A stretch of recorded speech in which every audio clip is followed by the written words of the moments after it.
Subhanallah walhamdulillah wala ilaha illallah wallahu akbar. Subhanallah walhamdulillah wala ilaha illallah wallahu akbar. Subhanallah walhamdulillah ولا إله إلا الله والله أكبر. سبحان الله والحمد لله ولا إله إلا الله والله أكبر. سبحان الله والحمد لله ولا إله إلا الله الله أكبر. سبحان الله والحمد لله ولا إله إلا الله والله أكبر. بسم الله الرحمن الرحيم. الحمد لله رب العالمين وصلى الله وسلم على سيدنا محمد خاتم الأنبياء وحبيب رب العالمين. فأهلا ومرحبا بكم أحبابنا في الله، طلاب طالبات معهد النور Syanda Baik, dan juga para penggemar majlis zikir, majlis ilmu di mana saja Anda berada. Dengan tidak ada rasa bosan-bosannya kita mengucapkan alhamdulillah, summa alhamdulillah, summa alhamdulillah atas segala nikmat yang Allah berikan, atas segala anugerah, limpahan karunia, rahmat dan maghfirah yang senantiasa selalu tercurahkan kepada kita, yang mudah-mudahan kita memohon dan berharap kepada Maula Jalla Jalaluh agar nikmat-nikmat yang Allah berikan kepada kita senantiasa selalu kekal, berkekalan untuk selama-lamanya. Nas'aluka minan ni'mati tamamaha. InsyaAllah pada pertemuan kita di siang hari ini kita kembali dengan kitab As-Sunnah wal Bid'ah, dan insyaallah bermula dari hari Ahad ke depan, atau bermula daripada hari Sabtu besok, Jumat, hari Sabtu kita akan tambahkan jadwal kita dengan pengajian kitab Umdatus Salik. Tapi habis ini tak ada kitab tau. Jadi tolong, mungkin nanti kawan-kawan di Anor atau dengan Bang Bayu fotostatkan, gambarkan beberapa muka surat, dalam 4-5 muka surat lah cukup daripada kitab Umdah, kirimkan ke WhatsApp Abi, bukan ke handphone yang ini, handphone yang Abi pakai di sini, handphone Selcom juga. Dan hari Ahad mungkin ada kawan-kawan kita daripada KL, Bang Sanusi, Bang Azri akan naik ke Perak. Jadi tolong nanti kirimkan kitab tersebut, mungkin ke Anuraka atau Syafaka, atau ada orang dekat Jeriksi yang punya kitab tersebut, api-apinya kita berkenaan. Dan kita ada jadwal juga dengan pengajian kitab fikih, kitab Umdatul Salik yang berbicara tentang hukum hakam. Dan kalau tidak silap kita sudah sampai kepada kitab nikah pada pertemuan kita telah lalu. Bismillahirrahmanirrahim. Alhamdulillah. Wa sallallahu wasallam ala sayyidina Muhammad ibn Abdillah. Rabbana iftah bainana wa baina qawmina bil haqqi wa anta khairul fatihin. Semalam kita akhiri perbincangan kita dengan hadis yang ke-19, yaitu tentang hadis adzan dan qomat. Hadis adzan dan qomat ini yang pada permulaannya adalah mimpi daripada Sayyidina Abdullah bin Zaid bin Abi Rabbuh. Jadi beliau menceritakan setelah musyawarah, berlakunya perbincangan antara baginda dengan para sahabat tentang dengan cara seperti apa agar mereka boleh berkumpul untuk melaksanakan salat berjamaah. Masing-masing ajukan pandangan dan masukan kepada baginda, yang mengatakan kita nyalakan api di tempat-tempat yang tinggi atau di tempat yang tertinggi. Ada yang mencadangkan dengan menggunakan seumpama beduk, menggunakan dengan seumpama trompet, dengan seumpama lonceng. Beduk tidak ada. Jadi cadangan-cadangan yang mereka cadangan di situ satu persatu Nabi kita tolak. Lonceng teng tong tong tong, tuh Nabi kita tak terima sebab dia menyerupai gereja. Setakat lonceng je, itu pun Nabi kita tak bagi.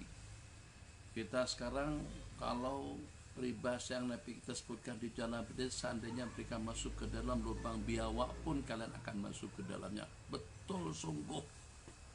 Kita dapat bayangkan memang kita sekarang sudah masuk ke dalam lubang biawak. Apa kata mereka? Kita katakan nggih. Nggih, paham tak? Itu bahasa Banjar artinya iya, naam bos, ya bos. Nggih. Kata mereka tutup, kata mereka buka, kata mereka tinggalkan, kata mereka apa saja mereka kata. Jadi para sahabat pun merasa heran, siapa sih mereka itu. Tatattabi'anna sunana man kana qablakum shibran bi shibrin dira'an bi dira'. Kalian akan mengikuti sunnah, maksudnya gaya hidup, ada tradisi, budaya, pikiran, semuanya. Shibran bisyibrin, per jengkal, per hasta, hatta lau dakhalu, sehingga kalau pada tuh mereka masuk ke dalam lubang biawak, ternyata kalian juga akan masuk ke dalamnya. Jadi memang Nabi kita nak tunjukkan betapa hina dinanya kita pada saat ketika itu, atau pada saat ketika mengikuti jejak langkah mereka masuk ke dalam lubang biawak, nyuruh semuanya masuk. Astagfirullahaladzim, itulah realitinya. Jadi kalau seperti di zaman kita sekarang, apa yang tidak ada?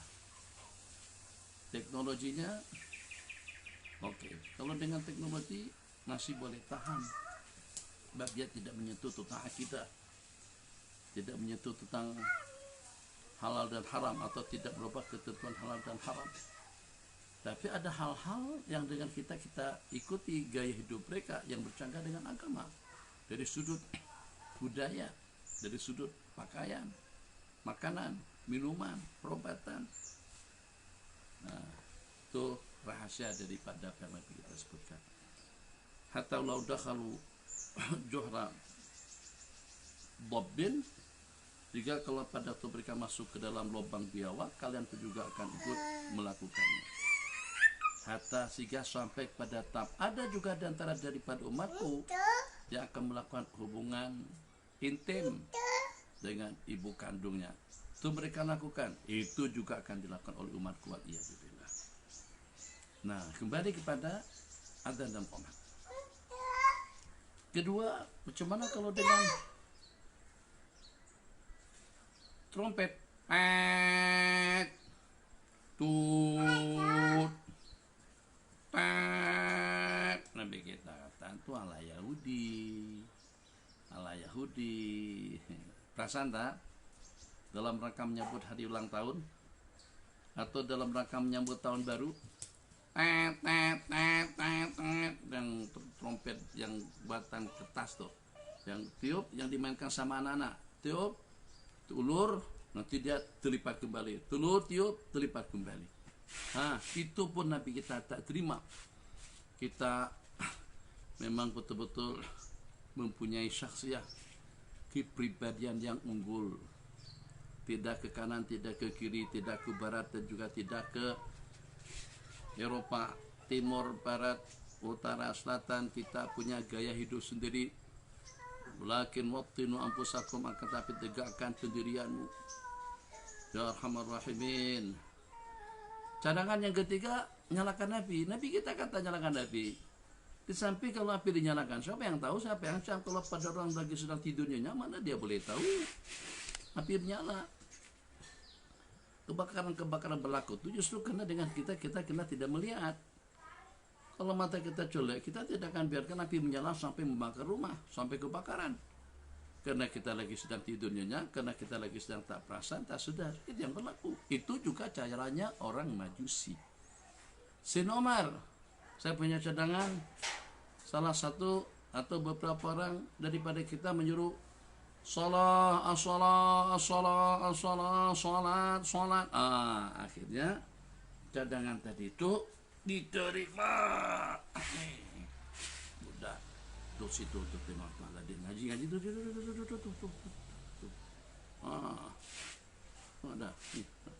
Siapa nih? Assalamualaikum dulu. Nyamuk udah pergi aja. Udah. Jalan. Oh. Nanti malam makan coklat. Dan nak tidur dah. Mas juga makan coklat tetelan. Sebiji macam seperti macam tu. Tepuk-tepuk sama mampu. Syukur alhamdulillah keluar. Kalau tidak, Allah lain lagi ceritanya.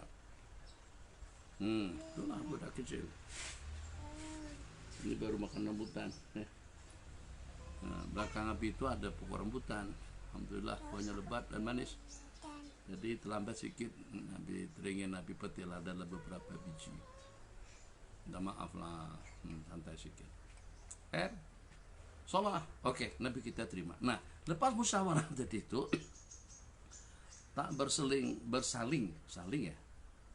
Tak bersaling. Apa bahasanya? Maksudnya tak berlangsung lama. Tak lama mana selepas musyawarah tadi itu, yang pada malam harinya Sayyidina Abdullah bin Zaid ibn Abdi Rabbuh bermimpi bertemu seorang laki-laki yang membawa trompet, yang membawa lonceng. Kalau dengan bahasa kita di sana, mas, om, amu, kata orang Mesir.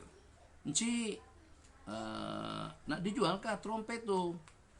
Atau dengan lonceng tuh? Jadi kata Pak Ci tadi itu, untuk buat apa? Ya, untuk kami gunakan agar kami dapat berkumpul melaksanakan salat berjamaah.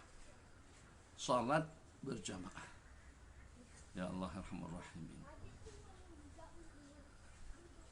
Nih bukan nak belok kanan kiri tak ada, tapi sekedar masukan untuk wawasan, untuk ilmu, untuk menerima cadangan yang tak ada mengena dengan hakikat sholat yang dilaksanakan pun Nabi kita tolak.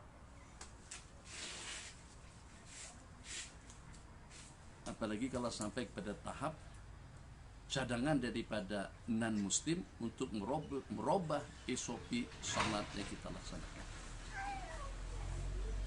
Ini menerima masukan yang tak ada mengenanya dengan hay'ah sholat. Salat ada rukun, ada wajibat, ada syurut. Dimulai dengan takbir, akhir dengan salam. Daripada sudut situnya, bukan menyentuh tentang itunya. Itu pun Nabi kita tak terima. Cuman kira-kira kalau Nabi kita menyaksikan keadaan kita sekarang ini, yang dengan kita sudah merubah SOP Rabbani, perintah Allah Jalla Jalaluh, yang pada waktu dengan kita sedang berada di rumah Allah Subhanahu wa Ta'ala. Pada saat dengan kita sudah hilang keyakinan dengan Allah yang maha memberikan perlindungan, yang maha menjaga dan juga yang maha memelihara. Sampai kalau kita tidak kata macam itu pun, dia menunjukkan macam seperti kita dah berburuk sangka dengan masjid, yang di masjid dengan curahan rahmat maghfirah dengan para malaikat yang berkumpul itu tidak mampu untuk memberikan perlindungan kepada kita. Hanya yang mampu untuk memberikan perlindungan, kita lindungi kita jaga kita. Allah tak mampu. Seperti itulah yang kita terjemahkan dalam cara kita melaksanakan ibadah dewasa ini. Makanya jangan tidak berdoa, jangan tidak patuh, jangan tidak taat, jangan tidak bersedekah. Yang ada duit sedekah, obati COVID-19 agar lenyap dan juga dapat hilang, terangkat daripada negeri, daripada negara dan juga daripada kehidupan kita. Satu, dengan banyak-banyak berzikir. Yang kedua, dengan banyak-banyak bersedekah. Yang ketiga, dengan banyak-banyak memohon istighfar, meminta ampun, minta ampun kepada Allah. Minta ampun harus terpenuhi 4 syarat. Meninggalkan kemaksiatan, kemungkaran yang dilakukan, kemudian menyesal atas perbuatan yang berlaku, berjanji dia Allah untuk tidak mengulang kembali. Tinggalkan, jangan lagi sambil istighfar sambil berbuat. Itu bukan tobat nasuha, itu tobat nasi. Nanti lepas makan nasi lagi. Tobat, satu menyesal, kedua meninggalkan, yang ketiga tidak akan mengulang kembali, dan keempat minta ampun, minta maaf kepada orang yang kita melakukan kesalahan, kita opat, kita cerca, kita caci, kita olo-olo, kita sakiti dia. Dan kalau kesalahan kita berkenaan dengan sholat 5 waktu, berkenaan dengan zakat, kena diqadha. Bukan setakat istighfar saja. Senang sangat kalau setakat istighfar, kewajiban tidak diqadha. Sholat kena diqadha. Orang tidur pun pada masa bangun salat diqadha. Orang terlupa pun pada saat ketika sudah salat wajib diqadha. Takkan yang sengaja meninggalkan salat karena bola sepak, karena tontonan, karena hiburan, karena grup WhatsApp, atau karena sukan, terus tidak wajib untuk mengqadhanya. Betapa tidak bijaknya pendapat yang mengatakan seperti itu. Jumhur ulama mengatakan tobat daripada meninggalkan salat, salat kena diqadha, ikut jumlah bilangan dan juga dengan hitungannya. Bertobat daripada segala dosa, dirikan sembahyang secara cukup dan sempurna, banyak-banyak bersedekah, dan juga banyak-banyak mengingat Allah Subhanahu wa taala. Jadi terserah mengingat Allah itu dengan zikirkah, dengan tilawahkah, dengan salawatkah. Ini kita dalam pengajian ini juga termasuk kumpulan yang berzikir mengingat Allah Subhanahu wa taala. Berada di dalam majlis zikir, hilaqul zikir, kita pernah dengar gak dulu? Sebenarnya tak pernah dengar.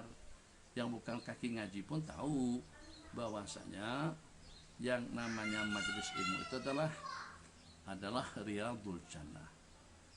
Idza maratum bi riyadil jannati farta'u, apabila kau melintasi, menjumpai majelis ilmu, kebun-kebunan surga, berkenanlah singgah.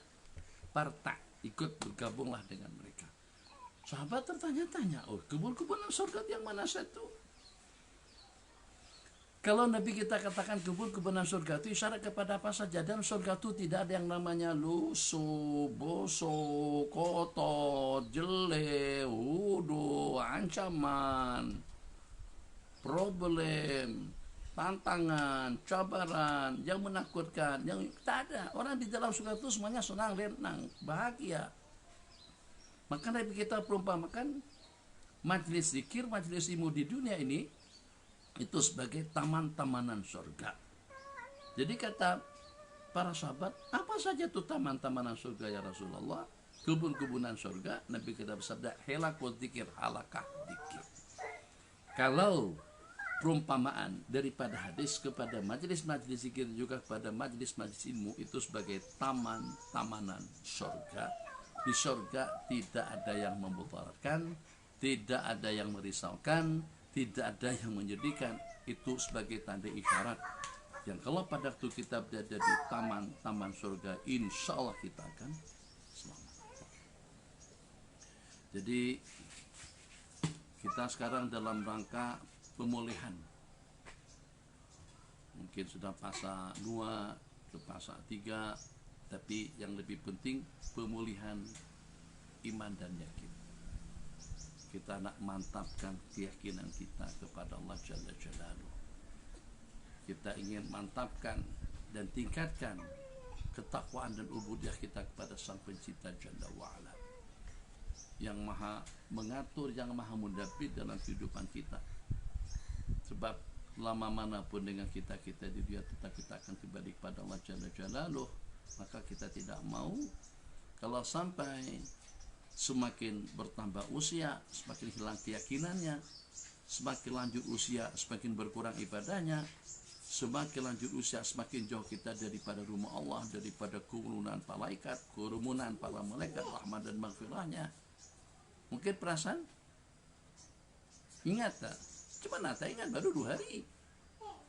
Doa daripada Badawi dengan panjangnya lantunan munajat pada saat ketika itu, beliau menyuruh Allah yang tidak pernah ngantuk dan tidur, yang mengetahui timbangan gunung, sukatan air, tidak ada yang tersembunyi, tidak ada yang terlindung, baik itu dengan langit dan juga dengan bumi. Dan juga mengetahui yang berada di bawah pancaran cahaya atau juga yang berada dalam kegelapan. Yang maha mengetahui dengan segala-galanya. Setelah dengan munajat yang panjang tadi itu, masakil al-jibal ada terakatat antar. Apa yang diminta? 3 benda. Jadikan sebaik-baik umurku itu adalah penghujungnya. Sebaik-baik umur penghujung. Kira-kira baiknya kalau penghujung kita jauh dari masjid? Umur sekarang semakin hari semakin bertambah. Apakah umur yang baik semakin sehari semakin jauh kita daripada rumah Allah, daripada masjid, daripada jumatan, daripada jamaah, daripada majelis ilmu? Ij'al khaira umri akhirahu. Jadikan sebaik-baik umurku itu adalah penghujungnya. Wa khaira amali, dan sebaik-baik amalanku khawatimah, penutupnya. Inginkan dengan amalan yang terbaik sebagai penutup hidup. Kita sekarang dalam rangka untuk menutup. Jadi bukan Nabi, sama lah. Yang kalau sudah usia 50 tahun atau 40 tahun lah, dari 40 tahun supaya lama yang masuk. Kalau 60 tahun ke atas sedikit saja yang masuk. Kalau kita sudah berada pada usia 40-an, melangkah pada tahun yang ke-41, itu berarti macam seperti ketinggian penerbangan kita dalam 43.000 kaki daripada permukaan laut. Jadi kata pilot teng tong, nah, kita sekarang ini dalam rangka berangsur turun untuk mendarat. Nah, jadi terbang, tapi dia sedikit demi sedikit. Kalau tadi itu terbang begitu, oke. Nah, kalau sekarang ini terbang jangan terbang begitu, tapi merendah ke bawah. Macam tuh kita dari 40 tahun ke atas. Bukan 40 tahun naik ke atas, tidak. Kita sekarang sudah sampai ke puncak 40 tahun, kita akan menurun. Menurun sampai 69, sampai 70. Bahkan yang meninggal dunia gara-gara kena COVID-19 ini itu ramai, yang di bawah daripada 50-an. Apa yang kita harapkan? Sebaik-baik umurku penghujungnya, sebaik-baik amalanku penutupnya. Kita sekarang sudah dalam rangka untuk menutup, untuk menggulung tikar amal ubudiyah, pengabdian diri kita kepada Allah Jalla Jalaluh. Kita inginkan penghujung yang baik. Kemudian yang ketiga, wa khaira ayyami, dan sebaik-baik hariku yauma alqaka fihi, hari aku berjumpa dengan engkau ya Allah ya Rahman Rahim. Oke, kembali pada hadis. Keempat-empatnya ditolak. Jadi kata yang membawa trompet tadi itu, lo untuk apa? Mau beli trompet atau mau beli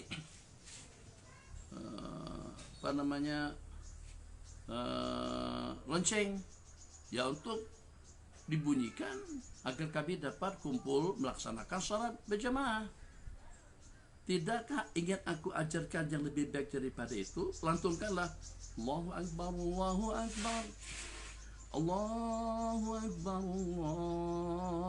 Allahu Akbar, asyhadu an la ilaha illallah, asyhadu an la ilaha illallah, asyhadu anna Muhammadar Rasulullah, asyhadu anna Muhammadar Rasulullah. Hayya 'alas shalah, hayya 'alas salah, hayya 'alal falah, hayya 'alal falah. Allahu akbar, Allahu akbar, la ilaha illallah. Seandainya adzan yang terdiri daripada beberapa kalimat bermula dengan Allahu Akbar, Allahu Akbar, penghujungnya la ilaha illallah, itu Nabi dah mendapatkan wahyu daripada Allah, tentu mereka tidak perlu musyawarah. Nabi kita sampaikan nanti kalau pada waktu masuk waktu salat dah adzan begini. Justru tak ada. Masya Allah, tabarakallah. Nabi kita akur. Dari mana-mana datangnya? Datangnya daripada mimpi. Dalam mimpi lagi, bukan pada waktu sedar. Siapa laki-laki tadi itu?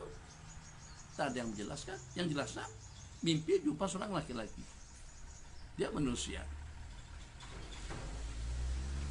Tidak ada riwayat nyatakan yang dilihat itu adalah malaikat atau seorang rasul yang terdahulu. Masya Allah, tabarakallah. Yang pada pagi hari itu Sayyiduna Abdullah bin Zaid memberitahukan tentang kejadian itu kepada Sayyiduna Rasulullah SAW. Nabi kita bersabda, alqi di Bilalin painu anda sautan mika. Maka kumandangkan azan itu, perdengarkan yang kau mimpikan itu kepada Sayyidina Bilal, sebab beliau lebih lantang, lebih merdu suaranya daripada anda. Ada riwayat Sayyidina Bilal yang mengumandangkan azan dan Nabi kita benarkan kepada Sayyidina Abdullah bin Zaid ibn Abi Rabuh yang memimpikannya tadi itu untuk mengumandangkan qomat. Ini hadis disebutkan dari sudut mana hubungannya dengan pembicaraan yang kita bicarakan tentang masalah baru.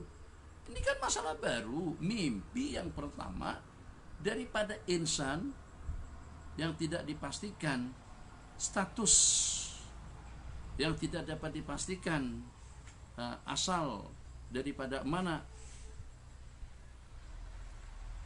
Tapi ternyata dengan begitu setelah mendengar lantunan azan yang dikumandangkan, yang dimimpikan oleh Sayyidina Abdullah, Nabi kita tidak teragak-agak untuk menerimanya. Kenapa? Sebab itu adalah takbir, 2 kalimat syahadat.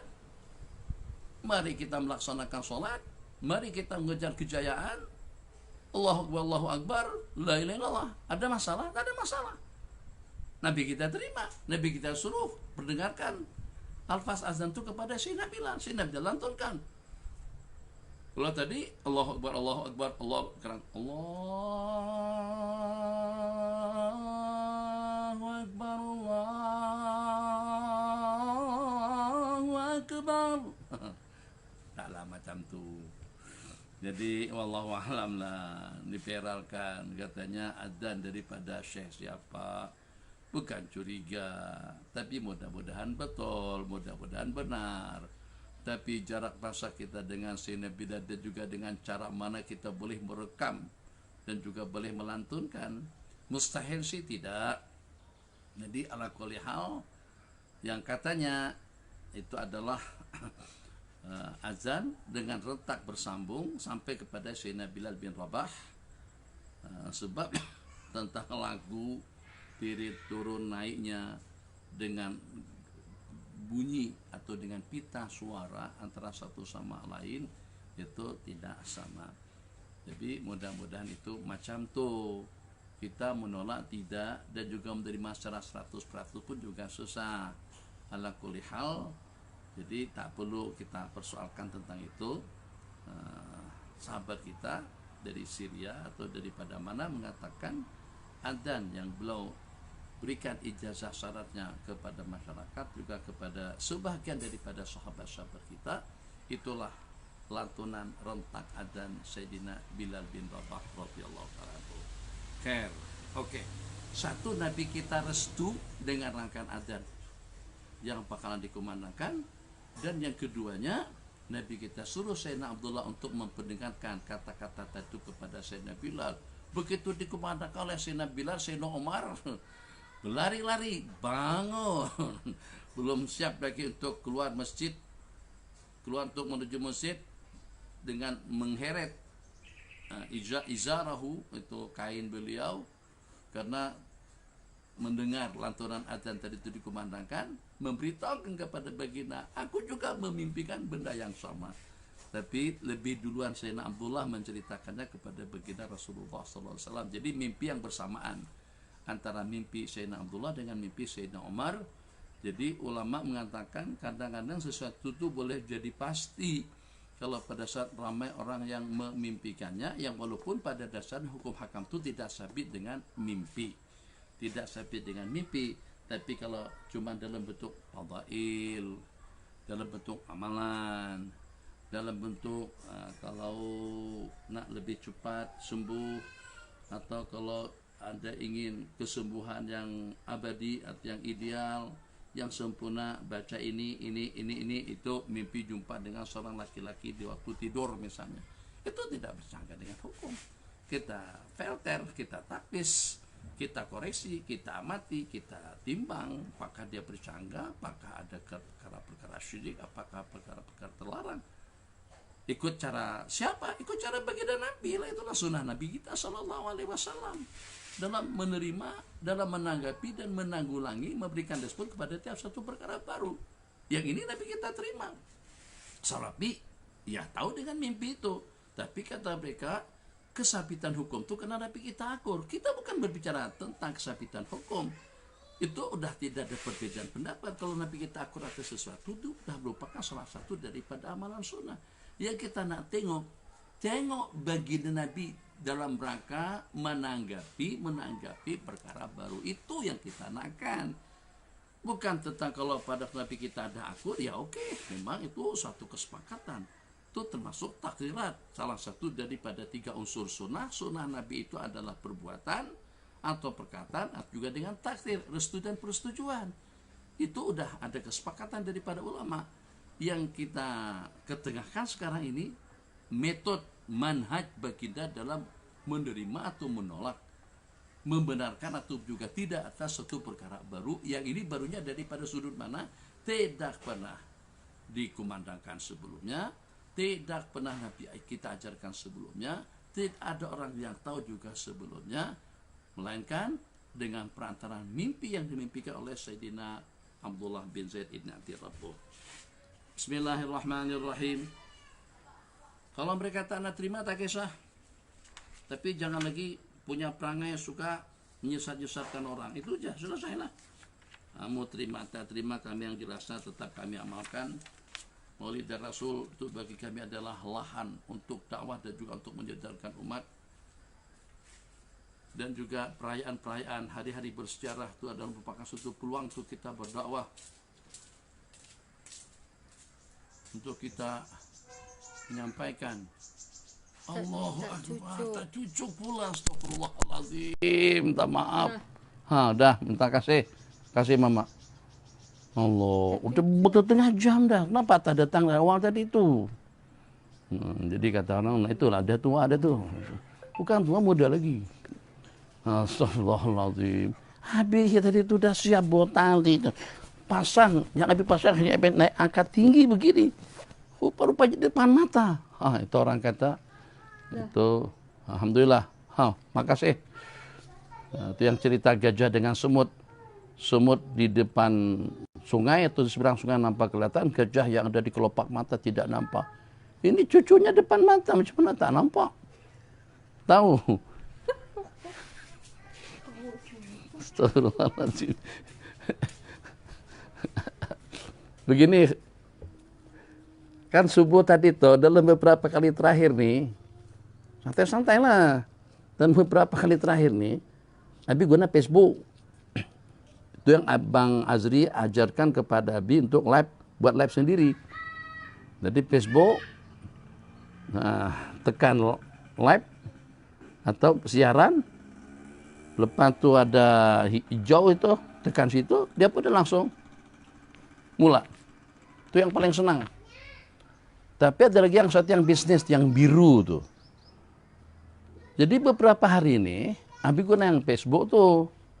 Tapi beza dengan dulu-dulu. Kalau pada waktu Abi dah duduk, udah Abi on dah, Abi tekan yang biru, naik, itu yang tanda cinta tuh. Tanda sokongan tuh, yang hijau, yang biru lah, yang biru dengan yang merah. Naik tuh semuanya. Dan atas tuh ada bulat-bulat tuh. Ini apa bulat-bulat, ada gambar, ada apa. Itu naik. Jadi Abi pun tahu, nih berarti ini udah ada orang nonton Abi nih. Dari situ Abi tahu.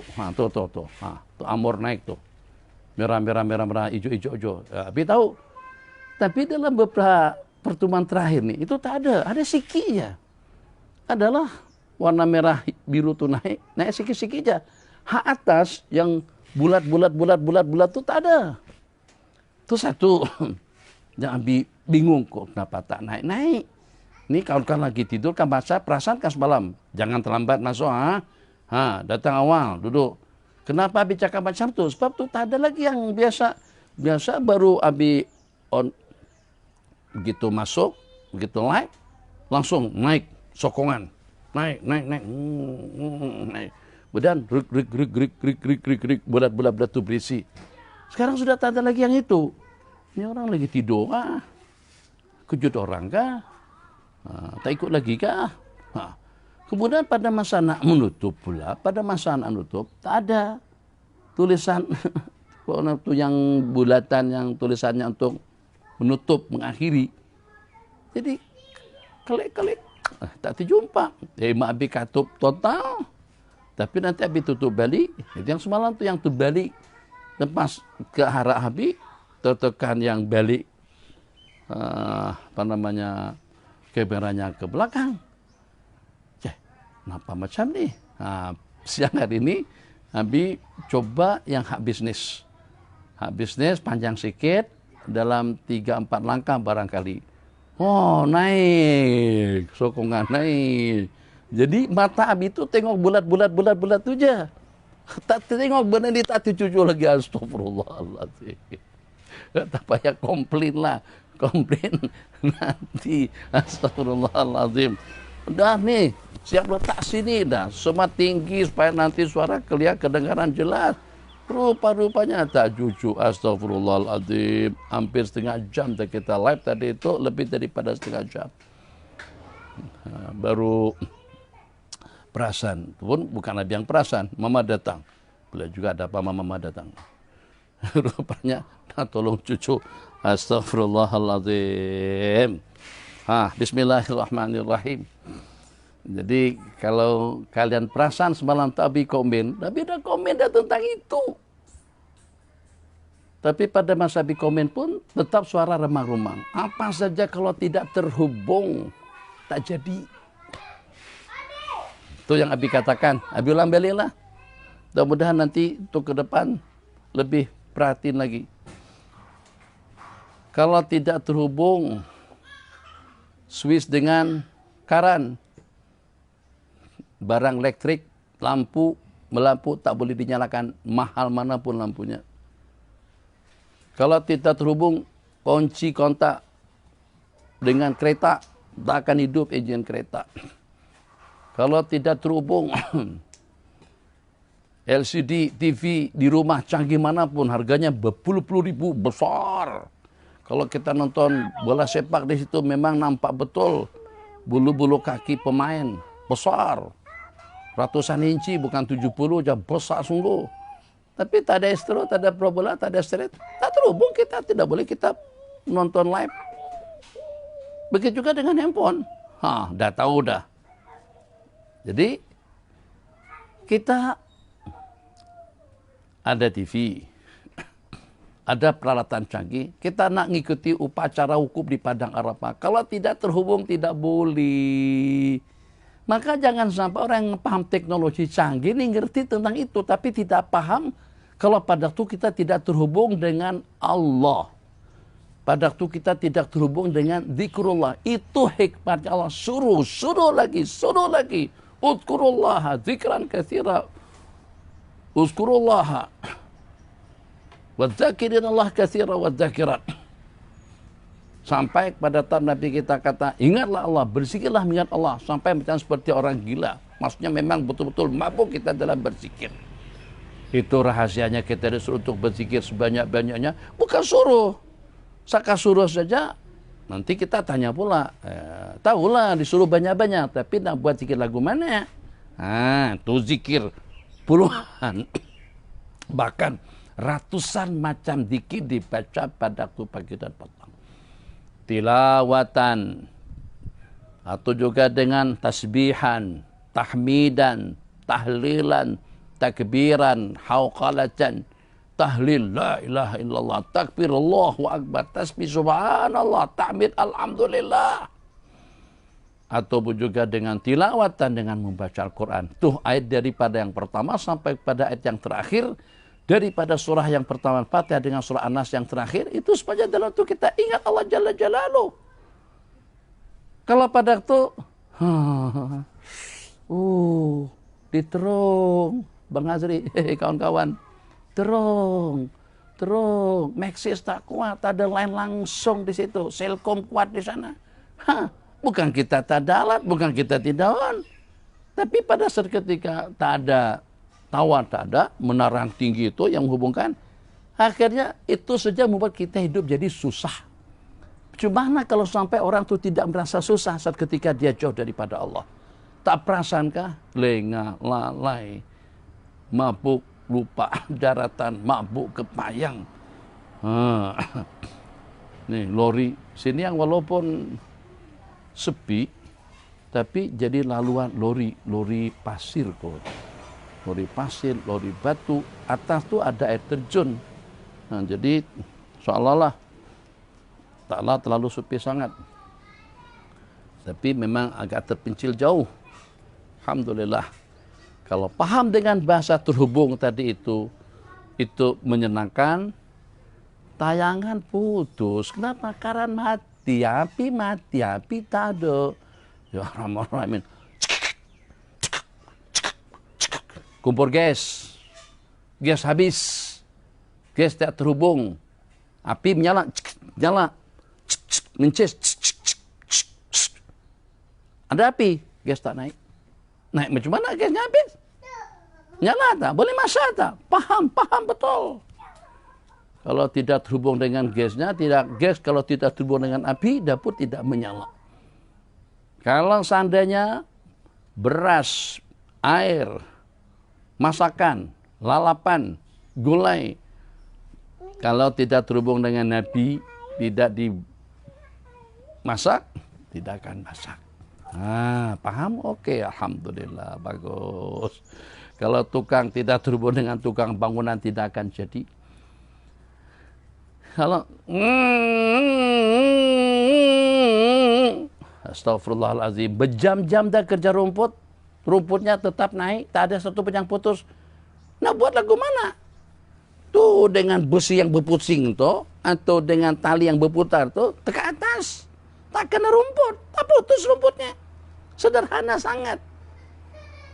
Ayo, betapa bijak-bijaknya manusia kalau pada itu menjauh daripada Allah, tidak mau berzikir, tidak mau patuh, tidak mau taat. Kau jangan sampai macam seperti dengan layang-layang putus, tidak tentu hala tuju kemana. Itu diantara daripada hikmat utama Allah perintahkan untuk kita mengingat Allah agar kita selalu mendapatkan bimbingan petunjuk daripada Allah Subhanahu wa taala. Alhamdulillah ya Allah. Jadi minta maaf lah. Tapi ada satu lagi. Nah, tak apalah nih untuk kawan-kawan. Kan di handphone ini kalau setakat kita guna speaker handphone, kalau handphonenya bagus, tak ada masalah, yang walaupun tak mahal mana, udah cukup memadai. Tapi ada lagi satu speaker, ada yang kecil aja, macam seperti separuh telapak tangan lah, ada goyang gede. Toh, Abik pun tak pandai guna. Tapi yang secara jelasnya itu ada. Jadi kita bunyikan handphone, kita main handphone atau tontonan, drama kuliah kah, atau apa saja, drama, film dan lain sebagainya. Jadi kalau kita guna speaker tadi itu, suara clear betul. Jadi kalau kita guna itu insya Allah tak ada masalah. Tapi ramai kita tak punya itu. Dan harganya pun juga mungkin barangkali ya boleh tahan.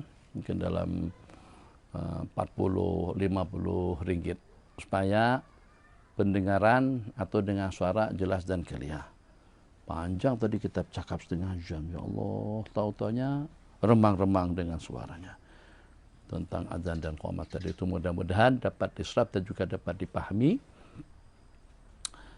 tentang baginda yang memberikan tunjuk ajar kepada kita menerima lantunan azan daripada Sayyidina Abdullah. Sayyidina Abdullah menerima azan itu daripada seseorang dalam mimpi. Artinya yang walaupun dalam mimpi sekalipun asalkan tidak bercangga, tidak bertentangan dengan hukum, sewajarnya Tidak wajar kalau tidak diterima, kurang ajar kalau kita menolaknya. Diterima tiap perkara yang bagus, yang walaupun Nabi kita tidak ajarkan, agar kita menjadi manusia yang wajar, tidak menjadi manusia yang kurang ajar. Jangan sampai dengan kita menolak benda-benda baik yang tidak bercangkah. Kenapa? Sebab itu juga termasuk daripada perkara sunnah. Dari mana kita mengatakan itu termasuk daripada perkara sunnah? Sebab itu yang Nabi kita ajarkan. Apa yang Nabi kita ajarkan patut untuk kita ikuti. Bismillahirrahmanirrahim. Hadis yang ke-20. Qira'atu ayatil kursi inda naum lil hifdzi minasyaitan ra'aha wa rawaha Abu Hurairah. Faqala lahu Rasulullah sallallahu alaihi wasallam laqad sadaqaka huwa kadzub wal qissatu masyhuratun fi sahih wa ghairi bal waqad aktsara min wa'i minas sahabati wa salat sunnah minas sunan. Baca kursi sebelum tidur. Memang ada panduan membaca kursi sebelum tidur dan juga anjuran membaca 2 ayat yang terakhir daripada surah Baqarah, Amanar Rasul dan selanjutnya. Khair. Baca penutup daripada bacaan sebelum tidur Qul ya ayyuhal kafirun, tasbih tahmid takbir 33 dan penutupnya la ilaha illallah wa la syarika lah, itu juga warid. Baca kulhu qul a'udzu birabbil falaq qul a'udzu birabbin nas juga itu warid. Tapi tentang membaca kursi supaya setan tidak sanggup untuk mencuri makanan, itu tak ada Nabi kita katakan semacam itu. Apa yang berlaku? Beliau mengatakan, dan itu kita temukan. Ada riwayat daripada Sayyidina Abu Ayyub Al-Ansari. Ada juga riwayat daripada Sayyidina Bilal bin Rabah. Maaf, daripada Sayyidina Abu Hurairah. Maaf, fa'ala asiru kaya Abu Hurairah, ya Abahir. Jadi, di antara daripada yang meriwayatkan dan yang menyaksikan dengan mata kepala itu ada dengan Sayyidina Abu Hurairah radhiyallahu ta'ala anhu. Beliau mendapatkan amanah daripada baginda untuk mengamankan, untuk mengawasi, untuk menjaga gandum atau tamar sedekah. Oke, satu amanah yang bagus daripada baginda kepada Sayyidina Abu Hurairah. Sayyidina Abu Hurairah pun juga laksanakan tugas beliau dengan baik. Tapi yang beliau perhatikan di waktu malam, menjelang tengah malam, nampak datang seperti seseorang mengambil gandum tadi itu. Jadi dengan Sayyidina Abu Hurairah pun langsung bersiap-siaga untuk menangkapnya. Beliau tangkap si yang mengambil gandum, ya katakanlah pencuri tadi itu. Jadi pada waktu itu setelah Sayyidina Abu Hurairah katakan, saya akan bawa kamu menghadap Rasulullah Sallallahu Alaihi Wasallam. Jadi kata dia, miskin, sejak kebangkitan Nabi akhir zaman, rezeki kami jadi terhakis, jadi tergugat. Sejak kebangkitan Nabi akhir zaman, rezeki kami jadi terhakis. Kalau kita sekarang sejak COVID-19, itu dengan penghasilan pekerjaan orang ramai jadi tergugat. Itu leda bahasanya. Miskin, ada anak-anak, tanggungan, apa segala macam. Jadi kata Sayyidina Abu Hurairah, aku pun kesiankan dia. Sebab dia janji tak akan patah balik. Beliau lepaskan. Beliau ceritakan kejadian tadi itu kepada baginda Rasulullah SAW. Nabi kita bersabda, apa yang dia katakan? Diceritakan oleh Sayyidina Abu Hurairah dan Nabi kita katakan wasayaud, dan dia akan pada balik nanti. Allah, kata Sayyidina Abu Hurairah, begitu Nabi kita katakan dia akan pada balik, aku pun yakin, seyakin-yakinnya yang dengan pencuri itu akan kembali. Memang betul pada malam kedua datang lagi mengaut, mencedo gandum atau dengan buah tamar sedekah. Aku tangkap balik dan aku ancam dengan ancaman yang sama. Dia juga minta dikesjani, minta maaf. Ini karena terpaksa, karena tanggungan, karena miskin, apa segala macam. Aku juga kesian dengan dia. Aku lepaskan kembali. Nabi kita pada waktu Sayyidina Abu Hurairah jumpa baginda pada pagi hari berikutnya, Nabi kita tanya, ma fa'ala asirok, apa yang dilakukan oleh tawananmu malam kemarin? Dia mengadukan tentang keadaannya ya Rasulullah, tentang keluarganya, anak-anaknya, apa segala macam. Maka aku pun kesal dan aku lepaskan, dan kata dia tidak akan patah balik. Nabi kita, dia akan patah balik. Aku yakin, seyakin-yakinnya dengan apa? Nah, kita aku yakin seyakin-yakinnya yang dia akan patah balik. Oke, renung sejenak nih, buka rasional, buka wawasan. Memangnya Nabi kita ada hubungan komunikasi dengan iblis atau juga dengan syaitan atau dengan jin yang mencuri itu? Tak ada. Nabi kita bercakap, dia akan patah balik. Nabi kita tidak mendapatkan wahyu daripada Allah Jalla Jalaluh tentang yang pencuri itu nanti malam kedua, malam ketiga akan kembali. Sampai kepada malam yang keempat atau sampai kepada malam yang ketiga. Yang walaupun baginda tidak dapat informasi daripada iblis atau daripada jin, atau tidak mendapatkan informasi wahyu daripada Allah Jalla Jalaluh, Nabi kita katakan dia akan patah balik, dia akan kembali. Kita inginkan keyakinan Sayyidina Abu Hurairah sekarang ini. Nabi kita kata dia akan kembali, maka aku pun yakin seyakin-yakinnya yang dia akan kembali. Ada tak keyakinan kita seperti itu pada waktu Nabi kita katakan Allah jaga hartamu, dirimu, keluargamu. Kalau kau baca ayat yang ini, kamu terbebas daripada api neraka. Kalau kau baca Allahumma ajirna minan nar sebanyak 7 kali. Kau akan selamat daripada su'ul khatimah. Bari akan terbebas daripada kematian yang tidak elok. Dengan mengakhiri bacaan tidur, itu dengan membaca Qul ya ayyuhal kafirun. Ada keyakinankah pada waktu kita keluar, kita membaca Bismillah amantu billah atasamtu billah tawakkaltu 'ala Allah wala haula wala quwata illa billah, kita didoakan oleh malaikat akan tercukupkan, akan terpelihara dan terjaga, dan kau akan mendapatkan hidayah daripada Allah Subhanahu wa taala.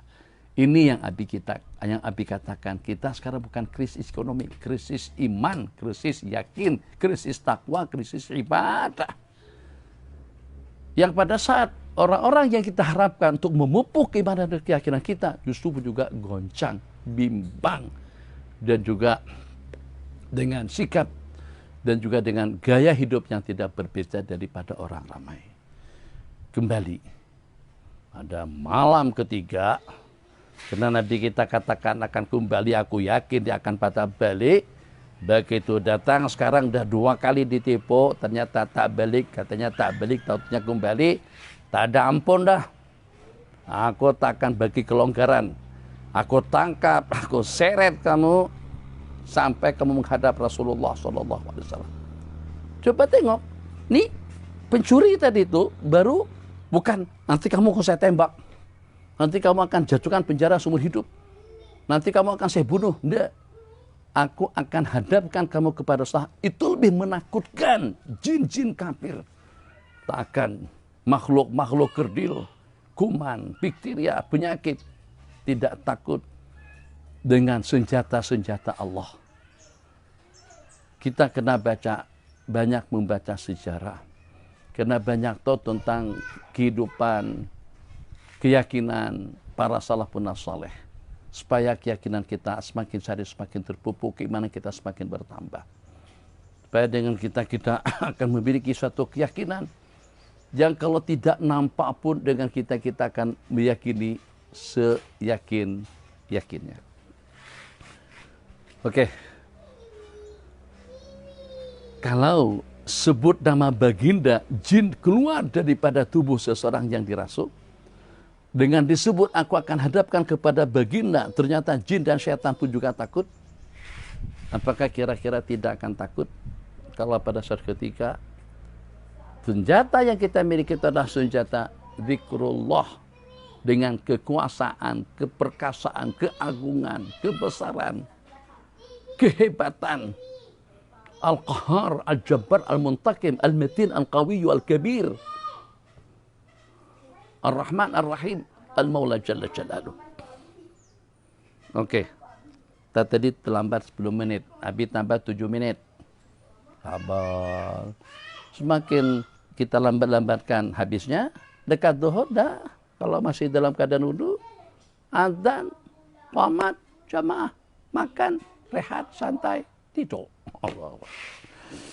Niat tidur untuk kesehatan, keafiatan, insyaAllah. Tengok, mudah-mudahan ini juga ada dalam rekaman para pemimpin. Di saat ulama diobrak-abrik, diancam-ancam sama pihak pemerintah.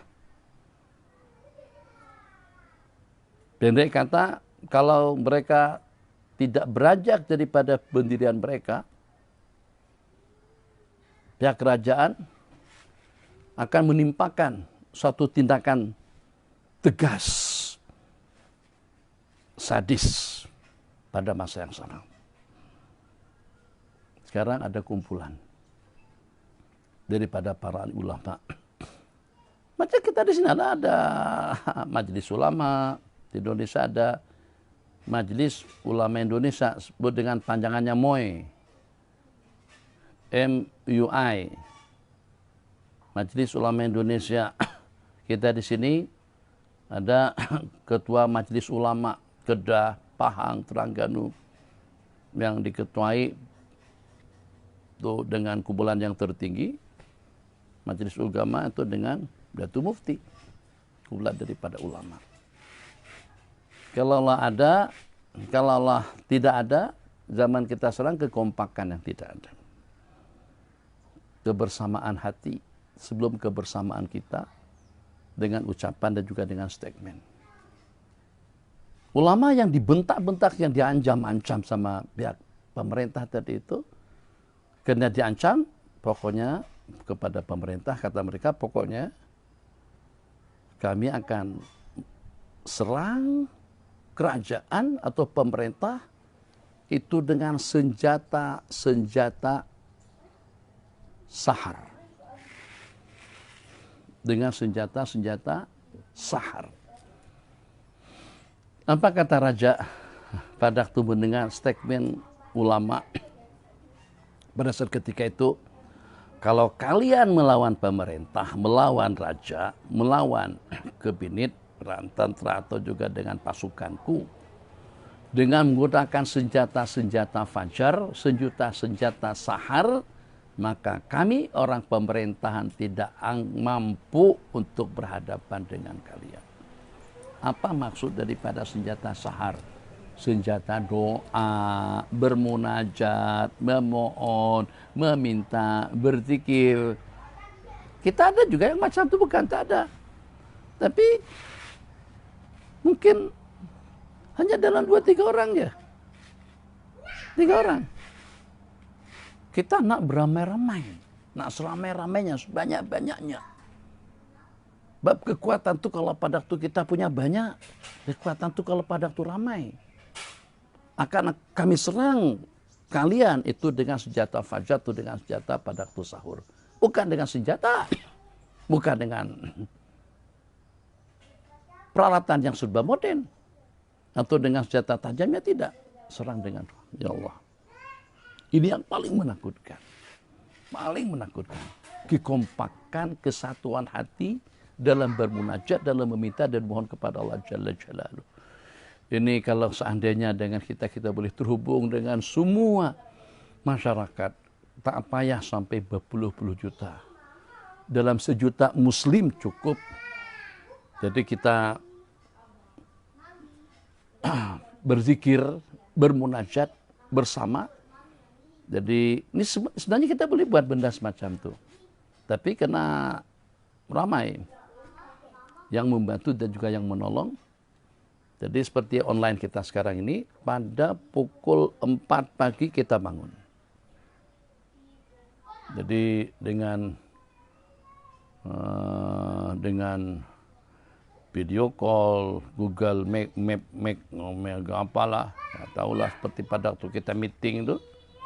Oh, tapi ini lebih besar-besaran lah. Pendanaannya daripada kerajaan, daripada korporat-korporat. Untuk kita berbicara seias kata, senada dan seirama, seias kata dengan doa, seias kata dengan munajat dan juga dengan lantutannya. Semuanya menangis di hadapan Allah. Abi menaruh keyakinan seyakin-yakinnya paling dalam 3, 5, 7 kali masalah apapun, seberat apapun akan teratasi kalau kita sudah sehati dalam berdoa. Sama-sama menangis, sama-sama meminta kepada yang satu. Allah akan tolong kita, Allah akan menangkan kita. Jangan lagi dengan kita bergantung kepada kita yang kerdil. Kalau bergantung kepada yang lemah, tetap kita lemah. Kalau kita bergantung kepada yang kuat, baru kita kuat. Kemarin sudah habis sebut. Kenapa orang guna senjata pada waktu berkelahi? Gusti, pengen Gusti, Bruce Lee.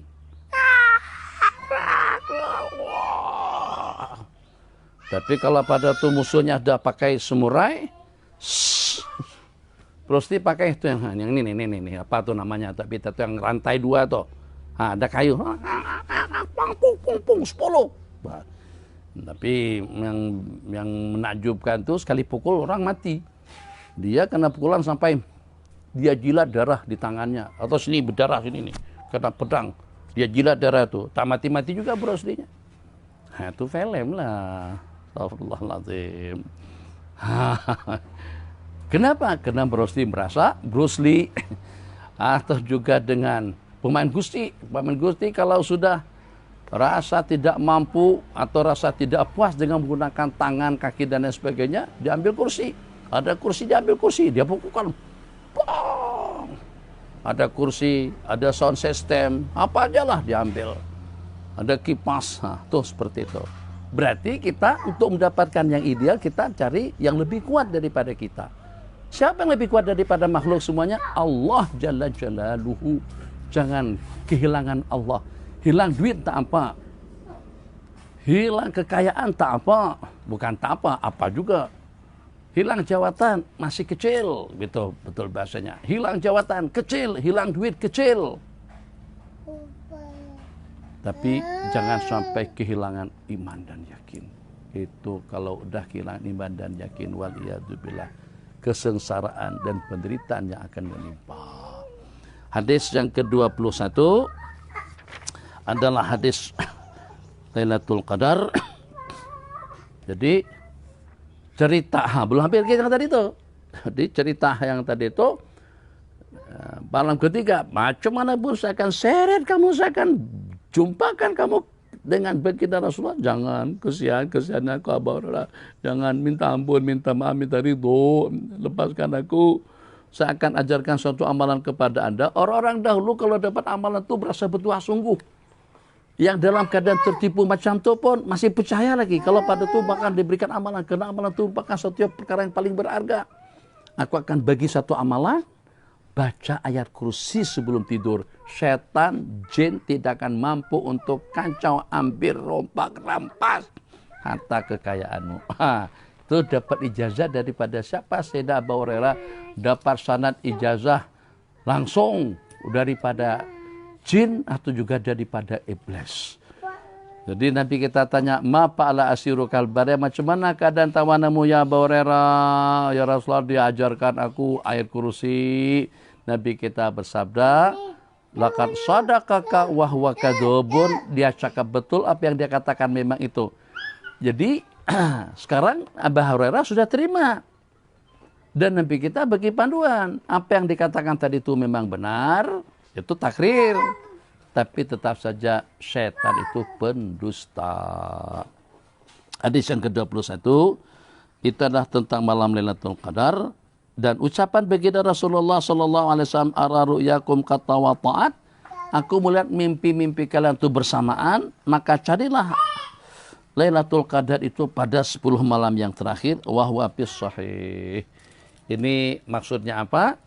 Nabi kita memberikan panduan pula kepada kita, kalau tu mimpi, ini bermimpi, tu guru tu mimpi, kiai itu mimpi, sultan itu mimpi. Kan kita sering dengar mimpi-mimpi sultan.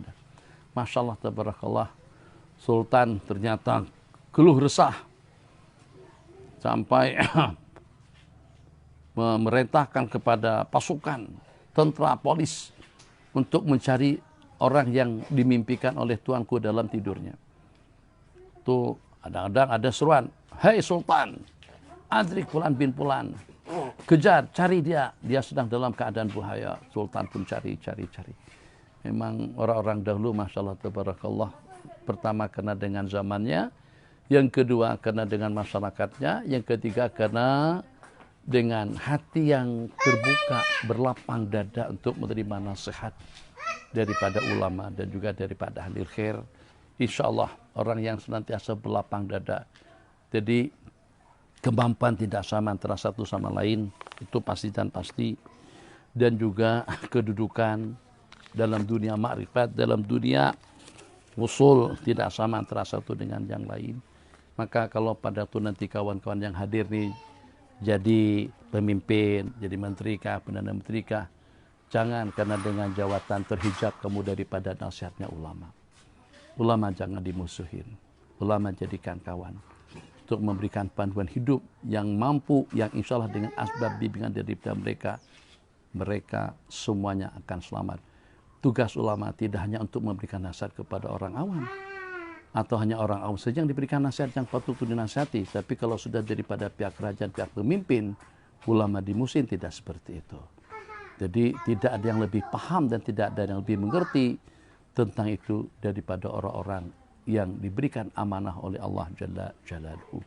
Jadi itulah yang kita harapkan kepada generasi masa depan yang hadir, masih muda-muda lagi, yang bakalan akan bertanding, yang bakal akan terpilih dalam kabinet.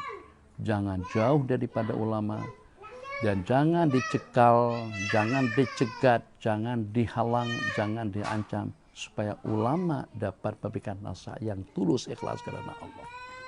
Jadi jangan sampai dengan gaya kita membuat ulama jadi mengampu kepada kita. Kalau ulama sudah mengampu, maka dengan ujungnya amin.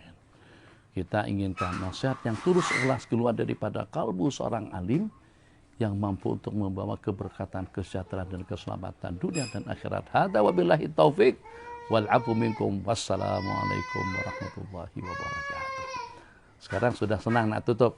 Sallallahu rabbuna ala nuril mubin Ahmad al-Mustafa Sayyidil mursalin. Sallallahu rabbuna ala nuril mubin Ahmad al-Mustafa Sayyidil mursalin wa ala alihi wa sahbihi ajmain. Assalamualaikum Kakak Ulfa. Assalamualaikum. Waalaikumsalam warahmatullahi wabarakatuh.